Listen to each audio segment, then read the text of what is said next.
Hi, നമുക്കിന്നേ കറിവേപ്പിനെ പറ്റി പറഞ്ഞാലോ. ഒട്ടുമിക്ക വീട്ടിലുള്ളതല്ലേ ഈ കറിവേപ്പ്. ഇവിടെ ഉണ്ട് കറിവേപ്പ്. ഇവിടെ ഞാൻ 2 ചെറിയ തൈ നട്ടതാ. അതിപ്പോൾ വലുതായി എൻ്റെ ഹൈറ്റിനേക്കാളുമായി.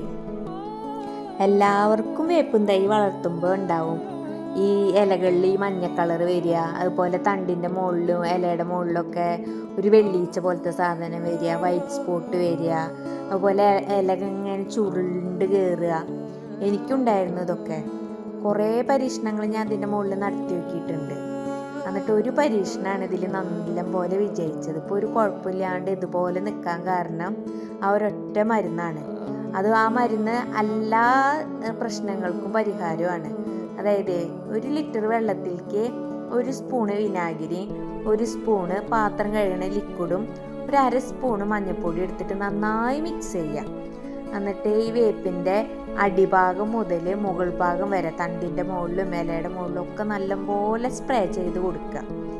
ഇത് നമ്മൾ 1.5 അടുപ്പിച്ച് 3 ദിവസം ചെയ്യണം, ഒരു ദിവസം വിട്ടിട്ട്. അങ്ങനെ ആഴ്ചയിൽ 3 പ്രാവശ്യം, അങ്ങനെ 3 ആഴ്ച ചെയ്യണം.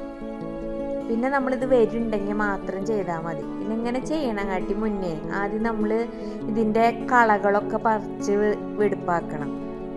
അത് കഴിഞ്ഞിട്ട് ചോട് ഭാഗം നന്നായി ഇളക്കി കൊടുത്തിട്ട് എന്തെങ്കിലും വളമൊക്കെ നമ്മുടെ കയ്യിലുണ്ടെങ്കിൽ ഇട്ട് കൊടുക്കുക. അല്ല വെണ്ണീറാ ചാണകപ്പൊടിയാ എന്തെങ്കിലും ഉണ്ടെങ്കിൽ ഇട്ട് കൊടുത്തിട്ട് നല്ലപോലെ കളച്ച് റെഡിയാക്കിയിടുക. അത് കഴിഞ്ഞിട്ട് വേണം ഇതിന് മുകളിൽ നല്ലപോലെ സ്പ്രേ ചെയ്ത് കൊടുക്കാനായിട്ടാ. പിന്നെ ഞാനേ ഈ വേപ്പ് നന്നായി തഴച്ച് വളരാൻ വേണ്ടിയിട്ടേ കഞ്ഞിവെള്ളം പുളിപ്പിച്ചിട്ട് ഒഴിച്ചു കൊടുത്തായിരുന്നു. കഞ്ഞിവെള്ളം നമ്മളൊരു ദിവസത്തെ കഞ്ഞിവെള്ളം ഒരു 2-3 ദിവസം കഴിഞ്ഞ് അതൊരു പുളിപ്പ് വയ്ക്കും. ആ പുളി വെച്ച് കഴിഞ്ഞാൽ അതിൻ്റെ ഇരട്ടി വെള്ളം ഒഴിക്കുക. അത് കഴിഞ്ഞിട്ട് അതിൻ്റെ ചുവട് ഒഴിച്ചു കൊടുക്കുക. ചുവട് ഒഴിക്കുമ്പോൾ കുറച്ച് വേപ്പിൻ്റെ മുകളിലേക്കും തണ്ടിൻ്റെ മുകളിലേക്കും ഇലയുടെ മുകളിലേക്കും ഒക്കെ തെളിച്ചു കൊടുക്കുക. അതൊന്നും കുഴപ്പമില്ല. ഇത് ഞാൻ 2 ആഴ്ച കൂടുമ്പോഴൊക്കെ ചെയ്യാറുണ്ട്. അതിന് ശേഷമാണ് വേപ്പ് ഇങ്ങനെ നല്ലപോലെ വളർന്നു വന്നത്. പിന്നെ അത്യാവശ്യം സൂര്യപ്രകാശം കിട്ടുന്നിടത്ത് വേണിട്ട് നമ്മൾ ആദ്യം തന്നെ വേപ്പിൻ്റെ തൈ നടാൻ വേണ്ടിയിട്ട്. നല്ല സൂര്യപ്രകാശം വേണമെന്നൊന്നുമില്ല, അത്യാവശ്യം കിട്ടിയാൽ മതി. പലരും പറയണേ കേൾക്കാം നല്ല വെയിലുള്ളിടത്ത് വേണം ഇത് നടാനെന്നൊക്കെ. എനിക്കിവിടെ മാവിൻ്റെ ഷെയ്ഡ് ഉണ്ട് ഇവിടെ. എന്നിട്ടും വേപ്പ് നല്ലപോലെ വലുതായിട്ടുണ്ട്, നല്ല കരുത്തുറ്റതായിട്ട് വന്നിട്ടുമുണ്ട്. അങ്ങനെ ഒരു ഷെയ്ഡ് ഉണ്ടായിട്ട് ഒരു ബുദ്ധിമുട്ടായിട്ടൊന്നും എനിക്ക് തോന്നിയിട്ടില്ല ഇതുവരെ. വേപ്പിൻ്റെ തൈ നട്ടിട്ടേ ഒരു 1.5 അടി ഹൈറ്റ് എത്തിയാൽ അതിൻ്റെ തലപ്പ് നുള്ളി കൊടുക്കണം. അപ്പോൾ കൂടുതൽ ശിഖരങ്ങൾ വരും. വീണ്ടും കുറച്ചുകൂടി ഹൈറ്റ് എത്തിയാൽ വീണ്ടും ഇതുപോലെ ഇങ്ങനെ നുള്ളി കൊടുത്തുകൊണ്ടിരിക്കുക. അപ്പോൾ നന്നായി കൊമ്പും ചില്ലൊക്കെ വരും.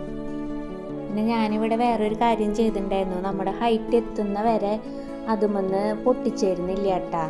എൻ്റെ ഒരു ഹൈറ്റ് എത്തിയതിൻ്റെ ശേഷമാണ് ഞാൻ കത്രിക ഉപയോഗിച്ചിട്ടാണ് അതിൻ്റെ തല എപ്പോഴും വെട്ടിയിട്ടെടുക്കൽ. ഇതിങ്ങനെ വീട്ടിലേക്ക് കേൾക്കാറുണ്ടായിരുന്നു. മുതിർന്ന ആൾക്കാരൊക്കെ ഇങ്ങനെ പറഞ്ഞിട്ട് വേപ്പിൻ്റെ തൈ നമ്മൾ ഹൈറ്റ് എത്തിയതിൻ്റെ ശേഷം അതിൽ നിന്ന് വെട്ടിയെടുക്കാൻ പാടുള്ളൂ എന്നൊക്കെ പറഞ്ഞിട്ട്. ഞാനപ്പോൾ അതുപോലൊക്കെ തന്നെ ചെയ്തത്. അപ്പോൾ എല്ലാവരും ഇതുപോലൊക്കെ ഒന്ന് ചെയ്ത് നോക്കുക. ഇനി എന്തെങ്കിലും സംശയമൊക്കെ ഉണ്ടെങ്കിൽ കമൻസിൽ ചോദിക്കുക. അപ്പോൾ സബ്സ്ക്രൈബ് ചെയ്യാനും ലൈക്ക് ചെയ്യാനും മറക്കരുത് കേട്ടോ. പിന്നെ നമുക്ക് നെക്സ്റ്റ് വീഡിയോ ആയിട്ട് കാണാം. ബൈ.